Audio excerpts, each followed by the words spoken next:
வணக்கம். வித்தியாசமான நெதர்லாந்தில் கீர்த்தூன் கிராமம். உலகம் முழுவதும் பல ஊர்கள், நகரங்கள் தங்களுக்கே உரிய தனித்துவத்தை கொண்டிருக்கின்றன. சில ஊர்கள் தங்கள் பழமையான வரலாற்று பிரபலமாக உள்ளன. சில நகரங்கள் உயர்ந்த கட்டிடங்களாலும், சில ஊர்கள் இயற்கை அழகாலும் சிறப்பு பெறுகின்றன. அவற்றில் ஒன்றுதான் நெதர்லாந்தில் உள்ள கீர்த்தூன் எனப்படும் கிராமம்.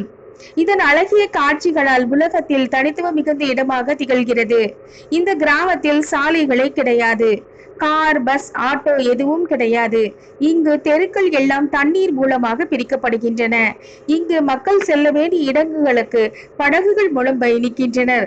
சைக்கிள்கள் செல்வதற்கு, மக்கள் நடப்பதற்கும் சிறிய அளவிலான பாதைகள் உள்ளன. 100க்கும் மேற்பட்ட பாலங்களும் உள்ளது. இங்கு வாகன போக்குவரத்து இல்லாததால் மக்கள் சுத்தமான காற்று மற்றும் அமைதியான வாழ்க்கையை வாழ்கின்றனர். உலகின் மிக அமைதியான இடங்களில் ஒன்றாகவும் இது திகழ்கின்றது. நன்றி.